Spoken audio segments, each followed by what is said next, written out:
Hello and welcome. You're watching ET Now. This is a very special telecast we have planned for our viewers right ahead of the 18th G20 Summit, which is happening in New Delhi on the 9th and 10th of September.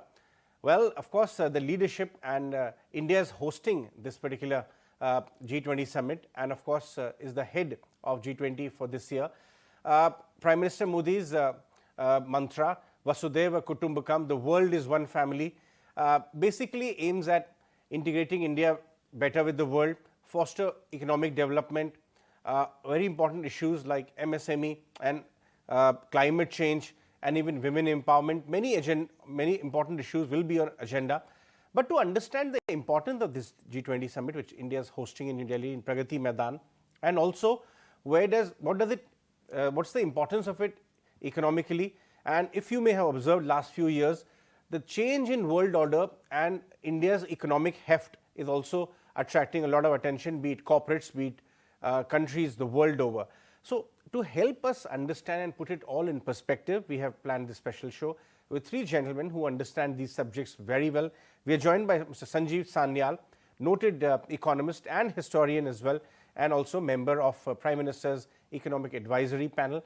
We also joined by former diplomat and expert on geopolitical and trade related matters, Mr. G Parthasarthy, and Deloitte, the global consulting company, very active in India and the world.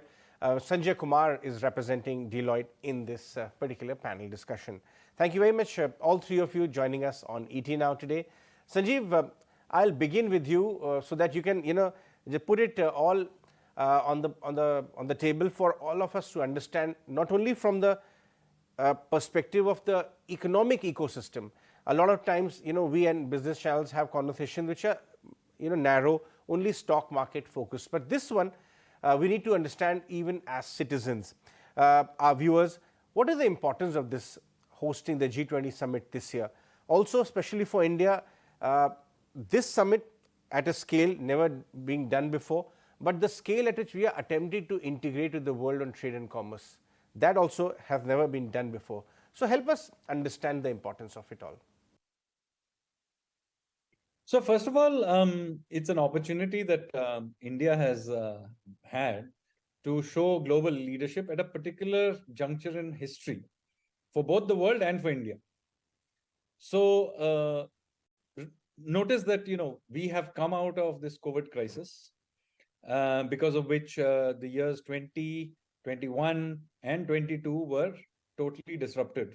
22 was a little bit better. And the Indonesia Leadership Summit did work out, but those 3 years were very disrupted. So as we come out of this crisis, this was the first full year where the G20 was fully engaged and so on. So in that sense, it's a particularly critical point in history. It's also a point in history where clearly the world's geopolitical and economic architecture is obviously being reordered. How they will pan out, it's a different matter, but it's quite visible to all of us that the global architecture is in some ways going through a big shift. So at that point in history, we are getting an opportunity to take leadership. This also is an important point of time for our own economy. So not just seen in decades, but seen in even centuries, we are in some ways clawing back some of our, heft in the world, so to speak. So after a very, very long time, India counts for something in the world economy. And so both of these things are coming together at the time that we are hosting the G20. And so as a result of that, this is a real opportunity for India to help set the global agenda, to show leadership and so on. Partha, let me come to you then. I want to understand, in the changing world order, especially on the dynamics we've had in the past few years, I would say, even our post-corona diplomacy, it appears that on the world stage, India has arrived. Talk to us about the importance of 18th Summit, which we are hosting at G20 in New Delhi, in this backdrop, and what does it mean for India? Look, the fact of the matter is, till the first decade of this century, all these discussions continuing about the global economy were in European or US forums. Then around 2008, they decided that, look, you can't exclude the Chinese, the Russians, or the major developing countries, because we contribute as much or more than many of the smaller European countries do. And certainly we are comparable, especially China, with the others, and the Russians should have a logical place.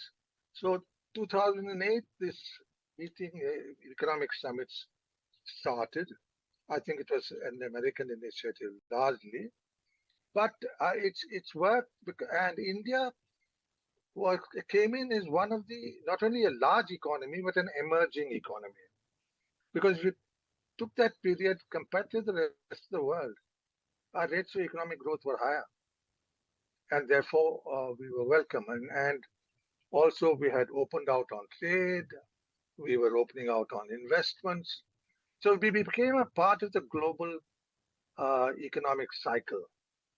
And that's what took us into what is now called the G20. Sanjay, you represent Deloitte here on this panel. As somebody who works for a company which is not only doing a lot of work with all shapes and sizes and of corporates here in India, but globally as well, I'd like to understand from you, from the trade and commerce point of view, the ambition which India have, the importance of hosting the summit, and also the presidency of G20. Do you think India will be able to integrate better on trade and commerce going forward? Thanks for having me on this show. India has really upped the scenario on the G20. It has brought many more things. It's not only from a political science point of view, but also from an economic point of view. And India, at the moment, the growth, India, everybody is looking towards India.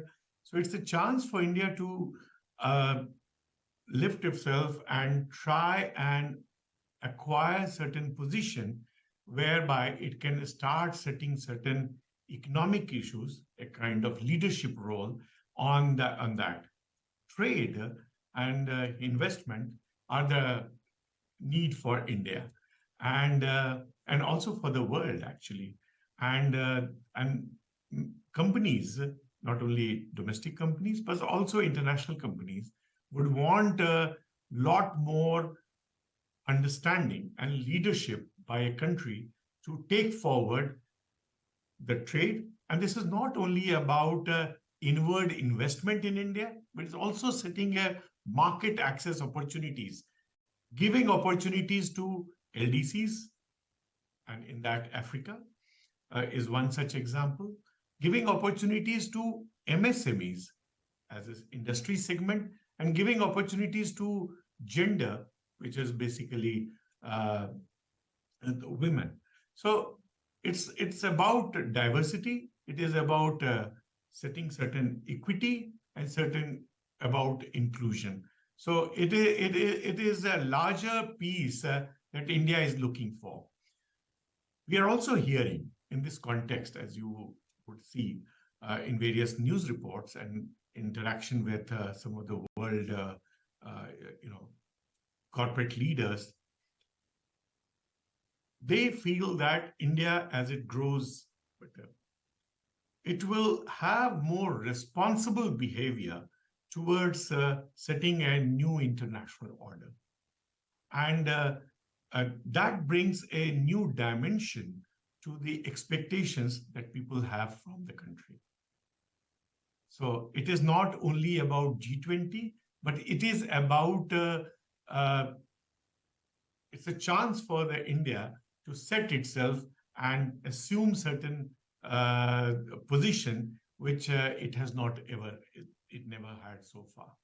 So it's a very good opportunity, and it's an opportunity by which India could leverage its presidency to not only upgrade itself, up its ante, but it's also setting a new world order in the coming future. Sanjeev, I'd like to build upon that point a little more, which you just ended the note on. India is getting back to the heft it once enjoyed. Many thousands of centuries back, actually, I would say, India was almost 25 to 30% of the world GDP. And then subsequently, we lost our ground economically. But do you think that in the last 10 years, looking at the reforms which have been done, the way every MNC wants to set up base in India, in fact, McKinsey has even called this a century, India's century. Even our own Prime Minister has quoted that McKinsey report before. Do you think in the years to come, this economic momentum will only, which is more structural and durable, and only gather momentum from here on? Well, it depends on how we keep investing into making it durable. I mean, nothing is God-given. We have to keep working at it. So, let's take, for example, you said MNCs and all these people are coming, but, we are truly going through a renaissance, like the Europeans went through a renaissance in the 1500s. We are going through a similar renaissance. Look at every field of human endeavor, and suddenly Indians matter. We are even managing to throw javelins further than everybody else. Who knew that a few years ago, right? We are managing to land on the moon. We are doing things which we simply wouldn't have imagined doing a few years ago. So this sudden growth in confidence is also happening at a time which we discussed earlier, when the rest of the world is also coming unstuck in many ways. I mean, it's quite obvious that Western dominance is in deep decline. It is quite obvious that China's place in the world is now being questioned in various ways, and it has domestic problems as well. So in some ways, our renaissance is happening at this certain point in history. Now, this does not mean that, okay, our demographics is good and so we will just grow. We got here by investing heavily into, reforms and multiple things, by working hard, by holding together as a country and pulling in the same direction. So this momentum has to be very carefully protected and invested into. Otherwise, yet again, we'll say, we snatched defeat from the mouth of victory. So we don't want that to happen. So this requires that we as a country need to pull in the same direction, but certainly is the case that this is a fantastic opportunity.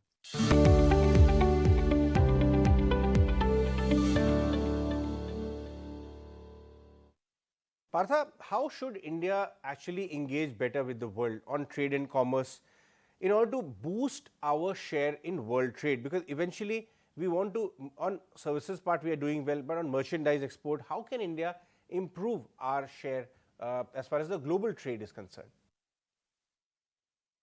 Well, there are several factors which go into this. I mean, things happen strangely. For example, with the problems which Russia started encountering, we certainly refused to have it. So it's a friendly country. We refused to have sanctions. And therefore, our oil trade with Russia was shot up. We got to trade at oil at commendable, affordable prices, which was a boon in today's world for economic development. And so it's also how you play your diplomacy. We certainly did that, but the fact of the matter is that the OECD countries led by the US really dominate the world, and of course, China. And while the Europeans and the US are predictable, I can't say the same about China, which is not only unpredictable, but it sometimes becomes unfriendly. Sanjay, up till now, we've seen that our biggest trade partners have been US and also China. But we want to integrate with the world, improve our share of merchandise exports. Be it a lot of PLIs have also been given in manufacturing of various kinds of components, be it electronic, chemicals, textile, toys, capital goods, pharma. How do you think we are faring on that front, and G20 agenda setting will help us do that better going forward? You said it right. India has been into the services trade and has established itself in some manner. It's also wanting to deepen the services trade. And now that the AI and fintech, they're also important, and India would make a mark. But coming to the merchandise trade, we do know that many people want to come here. Many companies are setting up, and largely because of the infrastructure development that the country has seen over the last 3-4 years. But still, the merchandise trade as part of the global trade is very low. And on that, India would want to move into the second tier. On that, it's trying to bring the aspect of being a trusted, partner. And this goes back to what happened a few years ago when, because of the pandemic, the overall supply chain system just broke down. India, with its democracy, with a stability and policy stability, I would include in that, is trying to bring more resilience and inclusiveness to make sure that the supply chain breakdown that had. Sanjeev, so before we wrap up, I would like to understand from you that what would be the key message that India needs to send out from this mantle so that India is taken much more seriously going forward across the globe? So I don't want to comment on what will be there in the communique. Obviously, that you will have to wait for a few more days. But let me say that India is, has clearly shown that we can play on the global agenda. We have raised many issues which are of interest to the global south. And of course, we have the advantage that we'll be handing over to another large developing country, Brazil.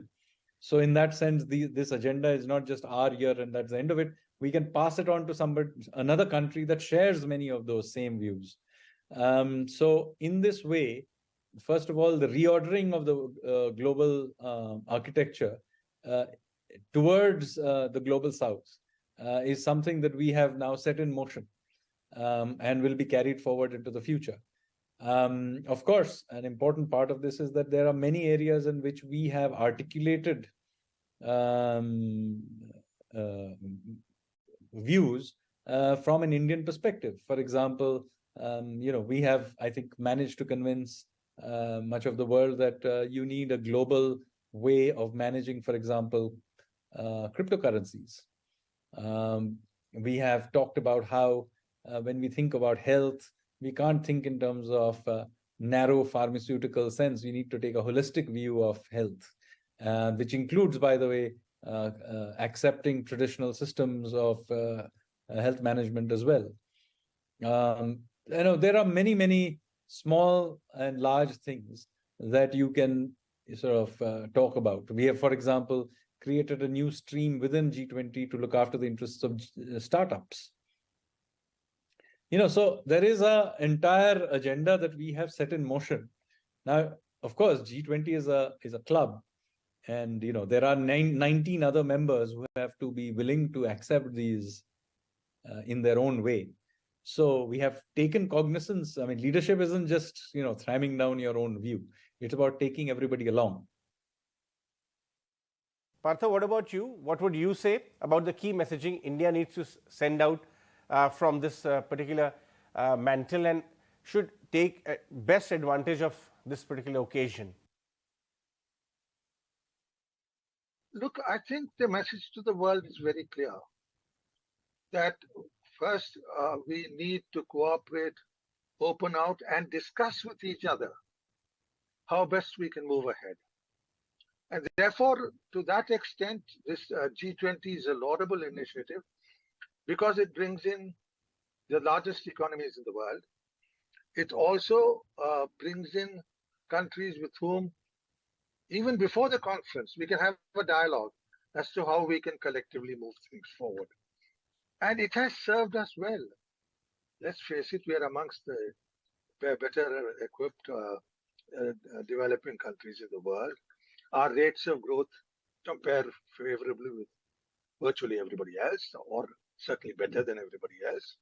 So I think India goes in with new confidence.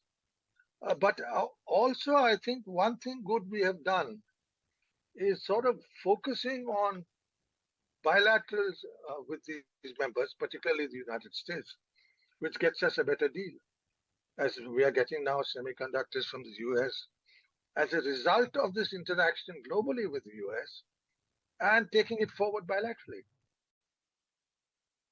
Sanjay, in your mind, what are the areas of scope, apart from the agenda which is stated, where you see a lot of scope for India to make progress in terms of MSME, in terms of sectors, if we take certain sectors into account, renewables, where even our Jan Dhan has helped us make a lot of inroads in rural credit, etc. But where technology can play a role, be it manufacturing or otherwise, what would you say the areas where perhaps the world can look at India as a reliable trade partner? I mean, some of the services sector, of course, needs more deepening. Just to give you an example, as on date, I think 54% of the GCC, Global Capability Centers, are situated in India. But suppose we make certain policy changes, and in that the overall markup that is normally adduced to India's operation, it also gets reduced a little bit, and India creates a certain amount of concession that at the moment it has looked at 15% or 17% or 18%, which just reduces. Maybe 70% of the global capability centers come to India. We also need in that setting up of the regional headquarters so that treasury functions and other things start happening in India. IFSC is one such aggressive intent that India has set up, particularly on the services sector. And, in that aircraft leasing or other treasury functions could also start building a lot more capability in India.